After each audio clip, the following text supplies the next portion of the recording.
Hey, what's going on, guys? This is Brad with Despite Fitness, and I'm hanging out in the garage. Wanted to do a quick introduction to this video because it is a little bit different of a video. So something that I'm sure not everyone's going to get through, but it's well worth the watch if you're into lifting the way that I'm into lifting. And so to give you a little bit of a story here, this was when we were up in Columbus, Ohio, and had an opportunity to get together with Matt Wenning and do some training. And then afterward, he and I sat down for a bit of a conversation.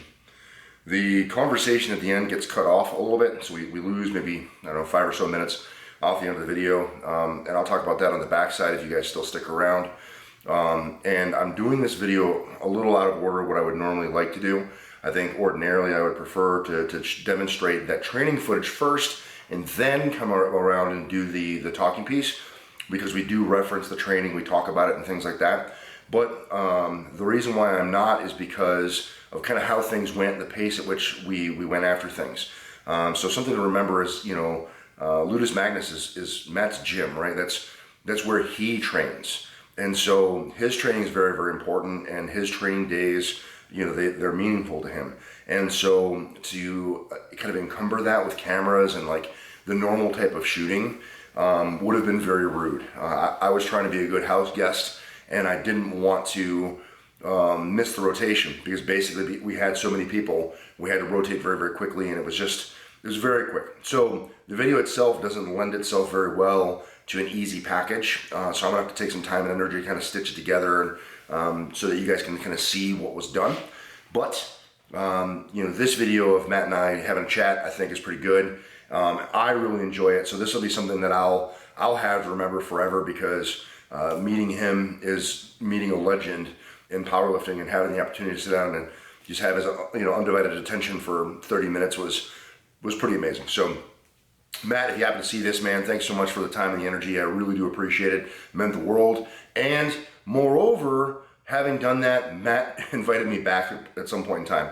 So I absolutely plan on heading back up into Columbus and hanging out with Matt again in the future, and doing some more stuff. So that's pretty cool too. Very, very grateful to have had that opportunity.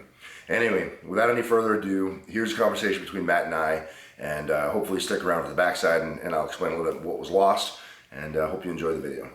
I thought I was taking it, I thought you'd just be like, piss off. And I was like, hey man, because obviously on the grand scheme of things, like, I don't have a big name or whatever, I'm not like, dude, so everybody starts somewhere.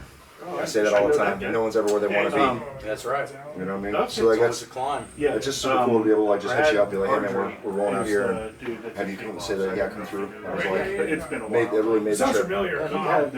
Cool. I'll wait till they die down, but so like, I don't know. Hey Bob, we're gonna shoot this. You guys want to go out there? Yeah. This was like one of the things, the key thing for like me looking forward to is set this up the video. Cool. Hey, what's going on, guys? This is Brad with Despite Fitness, and I'm hanging out with man. This is Matt Wenning. If you know who I am, you absolutely know who he is. And we had an opportunity to come out here, and he let us come to his gym, which, from what I gather, is not all that common. We walk in, he's talking about how he usually tells people that the daily cost is probably more than they can afford. Yeah. Well, a lot of people, when they come in, they don't realize that when I only work really at the facility when it's my time to train. Yeah. So once you guys walked in, you guys were all bigger dudes. I was like, all right, well, we can do this, because we get a lot of guys that shoot podcasts and stuff, but they can't hang in the weight room. Yeah, that's what Rob was saying. And that's a big problem, because when I feel like, and why I charge for Patreon and do these things is I want you to feel like you need to earn the right to ask me shit. Yeah. Because you guys have all put your work in. That's different. You know what I mean? And that's where I think is like, when Chuck taught me and Louie taught me, I had already had to have a solid foundation and base before I got there to show that I was a real deal. Yeah. So we don't really advertise a lot of people to come in the gym just based on the fact that a lot of people would or could abuse that time to not understand that it's my time to get stronger and learn. Yeah. A lot of the stuff I'm applying is I'm constantly experimenting, so it's kind of like a big laboratory in here. That's awesome. Yeah, like as we were jamming too, like, I was just trying to be a good house guest and like jump in, help do some spots and play changes. Sure. And kind of just stay the hell out of your way, because like that's really the thing, is like you have to respect the athlete's time. Sure. And like you've got just a huge catalog of work that you've done, and one of the things that always impresses me, like because I've been following you for years and years and years, like you're like you're a historian and like you have such a reverence for like what people have done. Like you're able to spit out the numbers and the meats and the so you're very intimate knowledge of the history. So everything that you've been building is like there's such a foundation behind it. Sure. So it's just awesome to sit here and kind of be a fly on the wall and absorb it. Well, I think people see me, and especially newer followers, they see me as this legendary guy that got me to a certain level and trained tons of military and done all this other stuff. But what they don't realize is I lived in the trenches. I trained my ass off. Initially, I wanted to be one of the strongest guys in the world, at least in my era, so that I felt like my opinion mattered. And that's a huge problem in this generation, is that everybody wants to have a mouth, but nobody wants to have to lay down a foundation to make that opinion matter. Yeah. And I always felt like if you or one of your other buddies wanted to come in and ask me a question, that they were actually going to listen to what I had to say because I live it. And I think that's a big issue that we have today, is that everybody wants to be an expert without doing anything. Yeah. And I just never wanted to be in that situation. So, yeah, I had personal goals of wanting to get stronger and do all this, but my initial thought process was I wanted to be the guy that people came to that had questions on how to train, because I lived it, I experimented with it, and I felt like I came up with the best ideas that I could possibly figure out. Yeah. That's something too, is like you said, I caught something that you'd posted a little while ago, the frustration for, how much information you put out and like the value of what it is you're saying. But unless it's like some viral video or whatever, like no one wants to hear it. And it's crazy because people are still hungry for knowledge, right? Like everyone's wanting to learn. And it's, we're looking online and we're seeing like the influencers and we're seeing like who's popular. But the things that like we really need to pay attention to are not only like who's strong, right? Who's actually done it. But I think the second thing is like who's lasted. Well, it's the three pillars. I always talk about it. How strong did you get? How strong did you stay? And what was your level of education? Because here's the deal. I could be a meathead and not really understand anything about training, but because I'm genetically gifted, I could be strong. But that's also going to lead to point 2, which is I'm probably not going to last very long because I'm not training smart enough. Flash the pan. Now, point 3, the education, I'm not saying it's needed, I'm just saying it's a pillar, because that means that you're willing to put your wallet where your mouth is, and you're willing to go learn other things besides your like I would say most of the classes that I took in undergrad and graduate for school, most of what I learned was how to think differently. I classes that you would think, man, that's never going to apply, like my entrepreneurship class as a graduate student. I was in a class that the teacher taught Papa John's. So the dude's a legend, right? And he taught me so much of how to think outside of the box that I learned so much from his class. He's actually the head of business at College of IU now in Bloomington, that it completely changed my whole life. Yeah. The point is that people that want to go to school for what they want to know or have enough passion to put their wallet behind it. Yeah. And that's really the case. Is like, I'm not saying, now look, one of those means nothing. I've seen guys that have PhDs that have no street credit, no strength, and they're no good. Right. And I got guys that they've been around a long time, but they've never really hit any big numbers. They may not be any good either. And then you got guys that might have those two, but they never went to school. My point is, if you have all three, it's really, really hard to say that you don't know what you're doing. Yeah. Yeah, absolutely. Like, look at, let's say the first pioneer for that from the United States, in my opinion, was Dr. Squat, Fred Hatfield. Yeah. PhD in exercise physiology, was talking about compensatory acceleration and speed work in the late 70s, 10, 15 years before Louis. Yeah. He was talking about getting faster to get stronger. He had his PhD, he had world records in squat, and he was 44 years old when he hit the world record in the squat. You can't just do that and be injured all the time. No, and especially at that age, right? Because like your recoverability is dropping as you get a little bit older, and like to hit that, by all counts, middle age, like that's insane. That's awesome. So my point is that he had longevity, he had the high number, and he had the education. So in my opinion, if I could emulate any one of that particular era, would be Dr. Fred Hatfield, based on the fact he had the three pillars. Yeah, yeah, it's wild too. Like, there's gonna be no appreciation for it in this video, but like, you're 41 now, right? Yeah. So I'm 38. So obviously, like, kind of the same age group, and to be able to look at you and like how much power you have, and like it was phenomenal today on the bench press when we were working. There's just the horsepower, because like you just see it kick into a different gear, where you could see the strain, but there was no brakes. Like you just kept jamming through it. Whereas I hit a wall, and we talked about kind of how to correct that. But it's like it's just especially at your age, the power that you have is walls in strength or sticking points or any of those factors usually come from the fact that you're not training exactly what it is your body needs to get better. You might be too. I'm not saying this personally, but just for anybody listening. you might be training the way you like to train versus what you need to do. And that's what's creating sticking points and creating lack of progress. And like I said, I've talked about this before, and I posted a couple of days ago, that statement that I made of somewhat of this saying is, we don't lose the ability to get better, we lose the ability to learn to get smarter. Yeah. And what ends up happening is you find that people that hit sticking points, you either learn to get better or you keep wearing out the same pony. Yeah. And then eventually you create injury. Yeah. So I feel that guys that have to get better for 15 or 20 years are very smart, because obviously if you train really hard for 15 years, how many times are you going to hit plateaus? At least 5 to 8. So did you outsmart the plateau? Right. Right? So it's not that you have to be insanely strong or my strength at my prime or whatever, but you need to learn how to break plateaus. Yeah. If I don't give a fuck if it's a 135 bench. But if you're stuck at 135 bench, say for a year, and then you figure out what's wrong, and then you go to 160, you have my admiration, because you didn't just quit or just keep trying to run the same shit into the ground. Yeah. You know. So. Yeah, that's reflecting on where I'm at personally. Like, that's definitely something I need to work on implementing a little bit more. Is being able to work around my sticking points and things like that. And being able to sit and talk with you today and train with you, like, just gave me like a lot of ideas about how to be different. Yeah. And I think that being different is probably really where I need to be at. It's huge. And how I've been training. So it's huge, because if the muscle is constantly revolving around a different stimulus, it's going to have a better result. Yeah. As long as that stimulus is smart. You know, so you can only get so smart with one book. You need a big library. Yeah. And that becomes exercise selection. You just have to know, well, if I want to be better at physics, I better be reading physics books. Yeah. But it doesn't mean it has to be the same book. Right. Right? And that's where everybody gets kind of messed up. So I've tried to navigate that as much as I possibly can, you know, which is, it's difficult at times, but my gym's not super huge, but we have a lot of ways to manipulate a lot of things. Yeah. And that just comes through experience. No, I mean, the gym is phenomenal, and it's kind of cool too, because like even just this training session when we were doing our stuff, you know, you and Rob and the guys were like looking at us about kind of how we were doing and where our failure points were, and that was addressed immediately in the accessory work. You know, and you talked about that. You know, you noticed that a lot of our top end stuff is where we were fading out, and so right away the first accessory work that we did was those rolling dumbbells where we rolled back and paused to get away from And the that. pause was mostly built in for you, because I saw when you strained that if I'd have made you pause all 5 of those reps for even a second or two, you might have gotten 50 pounds less, because you were used to exploding with stretch reflex, but not from real muscle power. Right.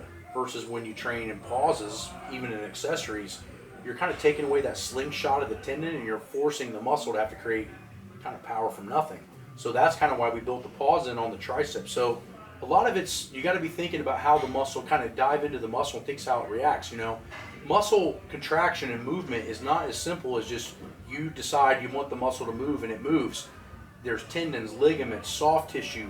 You got fascia spindle bundles. You got Golgi tendons and muscle spindles and all these different connectors that are feedback to the brain, and brain's feeding information to it, and it's reacting like a big spring. That's why you see, like, you know, we talk about, like, you see a 148 pound guy delving like 700 fucking pounds. How in the hell is that humanly possible? It ain't because of muscle mass.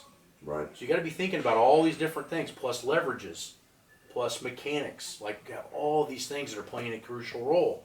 And so to have a mindset like that, i.e. going to school, learning biomechanics, learning physics, learning all these different traits, your mind is opened up to so many more variables on how you should be training, because you have more variables to think about. Yeah. And that's where I find the education becomes a huge process, is because if I would have taken those classes, I'd have never known that some of that shit existed.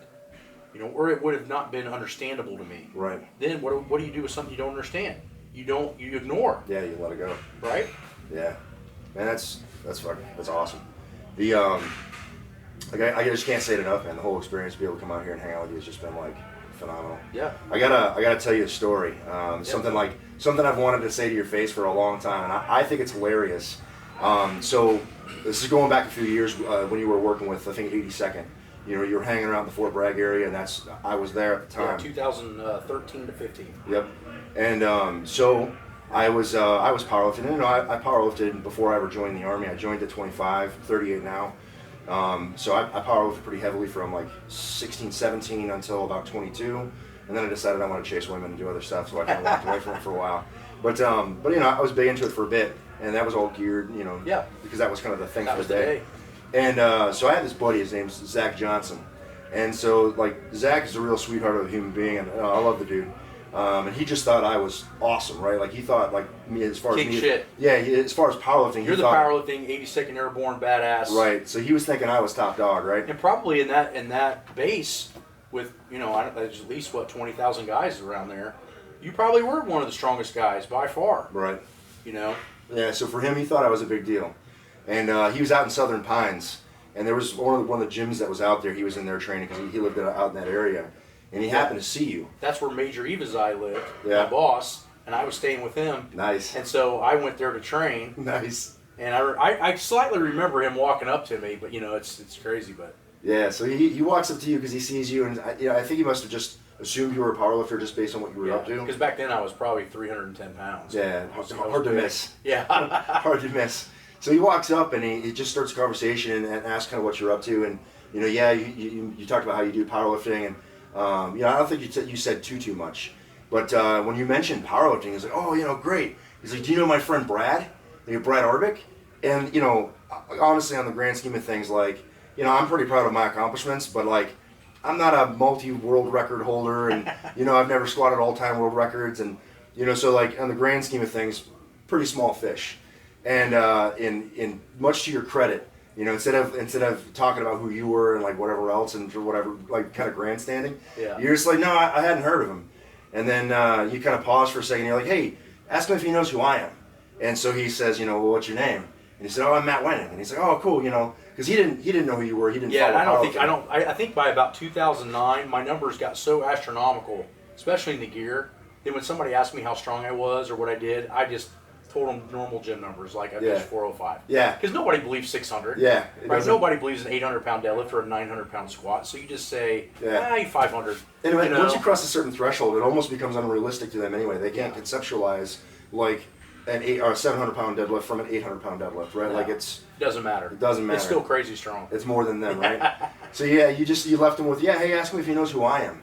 So it was like, I think it was either later that day or like the next day when I saw him. Yeah. You know, he came in and starts telling me the story. Hey, he ran into this powerlifter at this gym. And he's like, hey, have you ever heard of Matt Wenning? And I was like, shut your fucking face.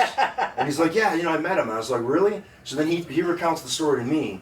And I just remember thinking, like, man, like that's a good friend, right? Like he thought so much of me that he's here bragging on me to probably at the time the best powerlifter on the planet, and like that's just kind of yeah, that's funny. But I was always like that, man. I always let people kind of tell me their stories because what I started to figure out at about 26 to 28, when I was, you know, top 5 in the world, I started to figure out that it didn't matter how strong I was because, you know, oh, well, I got this friend in high school or... Yeah. So I just listen to other people's stories, you know what I mean? And, yeah. You know, some of them are outlandish and some of them, like yours, were true. Yeah. But, yeah, it's funny because, you know... And a lot of people that aren't into powerlifting, they don't realize the different federations. And once you get up to the top in the world, you're looking at the top 3 or 4 guys in the world, and those are your competitors. So everybody else, you just don't pay attention to because you're focused on this little small area, which...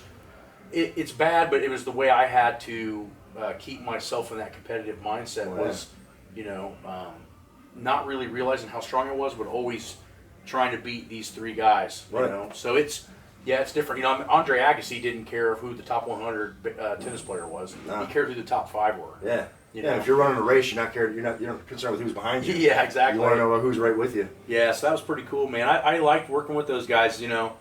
It just sucked because the military's setup for some things is amazing and other things is terrible. Like, you know, I had really started making a wave in the military about 2008-9 with changing all their training and lowering their injury rates. And we had all this stuff set up, and I was an advisor for the Pentagon.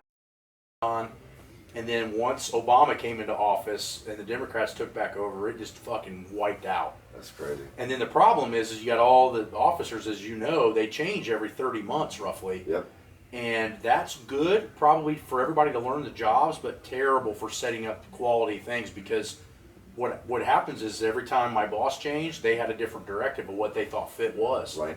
Yeah, so it's always new, and it's like it's something I've fought with a lot in my career. So I've been in service for 14 years now, and most of that time I've been a pretty big dude. You know, right now I'm sitting at a little over 300 pounds. Yeah. And so when people see me or they talk to me and they find out what I do and they find out kind of how big I am, the first question I get is, what's your 2 mile time? Mm-hmm. And so like I've taken to my response now is running breeds cowardice. Yeah. Sure, if you can run, but you're just going to die tired, right? Yeah. And so that's always my retort now when people ask me about a 2 mile run, and it's wild because like that really is for officers. That tends to be like the litmus test, right? Like, well, it's simplicity. Mm-hmm. So if I have this test, let's say it's 2 mile test, I don't care that it beats people's knees and joints up. I don't care that their ankles are fucked up. And I don't really care that they're good soldiers. All I care about is this test because it's simple and I need no equipment to do it. Mm-hmm. So if I have just an open road and I know exactly where 2 miles is, go. That's all I got to do. Yeah. And first is I have to think about, hey, these guys have postural deficiencies. This guy's got weak hamstrings. This guy's got a weak lower back. One, they don't care because they're not educated, which just talked about. Right. They don't know. Two, it's too much to think about. Right. And that's where I feel that physical capacity of the soldier needs to be taken away from the military. Mm-hmm. They've automatically, with the VA bills and the amount of injuries, the 33% non-deployment ratio, they already should realize that they're not capable of doing that. Right. They should be hiring in professional strength conditioning coaches that don't transfer when officers transfer and they are in charge of physical capacity, because it's just too much to learn. Yeah. Case in point, I'm 41. I've been doing this at a high level for 25 years, and I feel with only in the last 5 years I've really got a grasp on how the human body reacts to training. That's pretty awesome. How in the fuck are you going to do that in a weekend course? Yeah. Or even a year course, or even an associate's degree. Yeah. Point is that look at the military and the officers. They probably went to school for a business or for whatever. I mean, maybe they went to the Naval War College or something like that if they're good, right. Or West Point. But the point is that their actual schooling of how to train properly is so small. Right. It would be like, hey man, why don't you go drive an Abrams tank? I remember, I'll give you this example since you're in the military and you probably have some decent military followers. I'm sitting in a meeting with this really irate general that doesn't like strength training at all. He's a runner. And he's like, I just don't understand why these guys need a 40-hour class in order to learn how to lift fucking weights. He thinks it's easy. Yeah. And I said, well, that's a good question. And I said, there was an Abrams tank outside. I said, how long does that take to learn how to drive? And he goes, well, that's a pretty sophisticated piece of machinery. You're talking about 6-10-month course, I think, something in that range. It was about a year. And I said, that's interesting because the human body is about 20 times more complicated than that fucking tank. And he looked at me, and I started spitting off to him all this fucking endocrinology and all this max effort method, dynamic effort repetition method. I basically made him feel like a bitch. Yeah. I'm talking to him where he doesn't understand anything I'm saying. And he goes, okay, I kind of get your point. You're saying that it's really difficult to understand how to work out. I said, I'm going to teach them the surface in 40 hours. That's awesome. And you think an Abrams tank's hard to drive? Dude, the ability for the body to adapt to training and not get injured is insanely hard. Yeah. And me and him became great friends, and he hired me more and more times. But the point is it's really that's when I realized and stepped out of that office that day was I realized how simplistic they really think it is. Yeah. And that's why that they gravitate towards that 2 mile run time. Yeah. I'm grateful for where I've been able to spend the majority of my career. I've been able to kind of hang out in the special operations side of things. Which tends to think a little bit differently.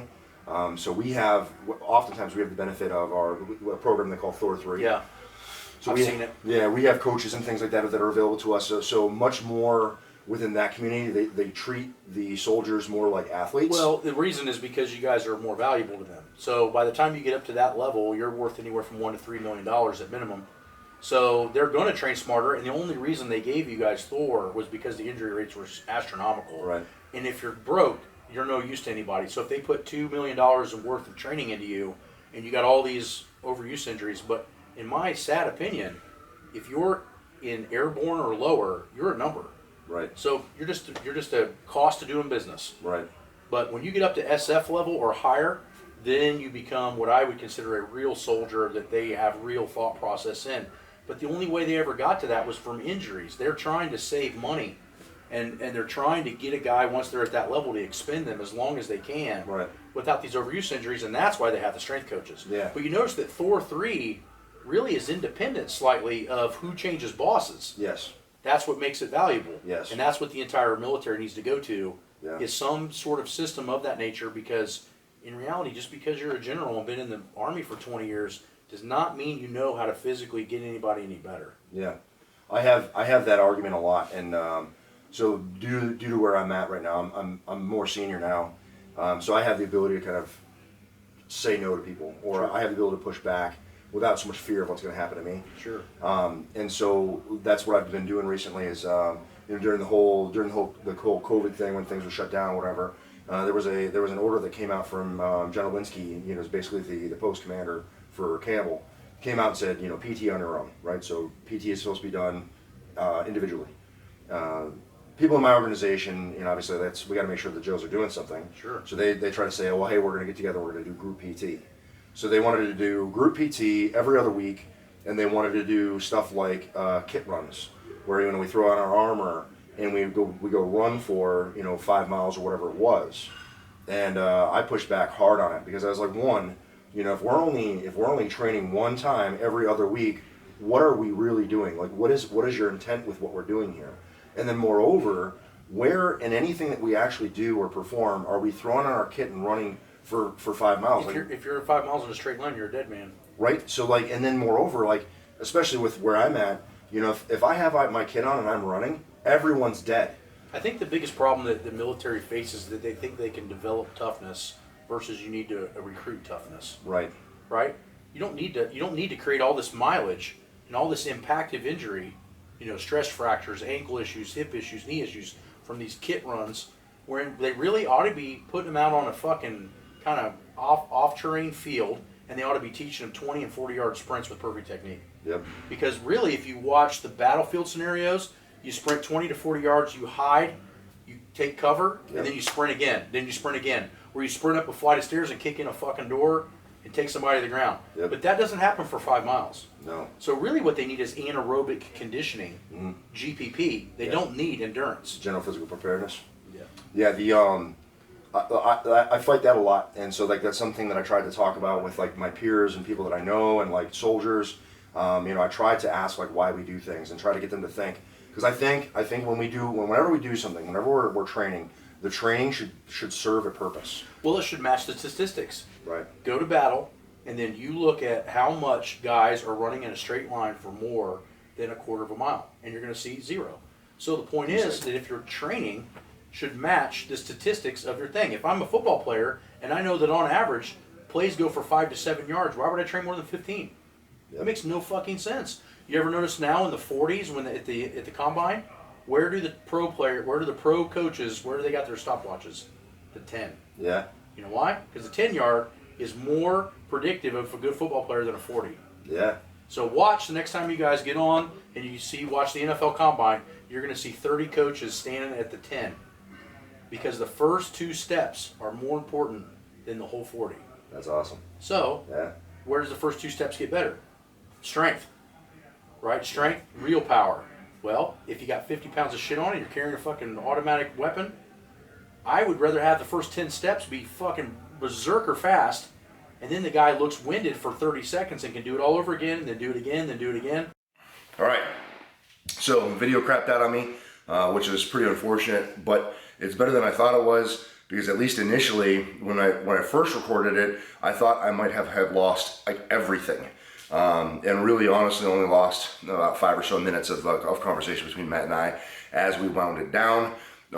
Really ended the conversation talking a lot about military and about how military personnel conduct their training, talking about the necessity of making training as realistic as possible and making training fit what is required of soldiers. So some of the stereotypical stuff that we see in Army units across the force, a lot of that stuff is very counterproductive to keeping soldiers healthy, let alone getting them to do the things that we want them to be able to do. So if you are a leader in the Army, or a leader in the Army, whether it's somebody that you can send this video to or whatever, I encourage you to share these types of things with them, because hopefully it will give them some measure of thought to start to look at things differently and potentially do things differently, not just for themselves, but for their soldiers. Certainly when we are in leadership positions within the military and we construct a training program in such a way that it really doesn't take care of and meet the needs of the soldiers in order to keep them healthy and keep them functional, I think that's a huge problem. And Matt and I talked about that quite a lot. So hopefully we can get people thinking and learning and trying to find different ways and different modalities to be able to keep the soldiers healthy and fit for what their physical requirements are for their duties. So anyway, I think that was pretty much it that we lost on the end of the video there. But yeah, that's it, guys. If you have any questions, comments, or concerns, drop in the chat box below. I'll be sure to respond. I appreciate you guys continuing to support me in the channel with everything that you do. It means the world. And looking forward to more opportunities to be able to go back up and hang out in Columbus and get together with Matt and some other folks. It'd be really, really great. So hopefully you stick around for the channel for all that stuff to come. Remember, guys, no matter what it is you think you can't do, reach out to some people and just hit them up and ask them if they'd be willing to hang out with you for a little while. It's never going to happen unless you get in and train to spite. You're either going to find an excuse or you're going to find a way. And I hope that you guys continue to find the way. Thanks for checking this one out, and we'll see you in the next one. Peace.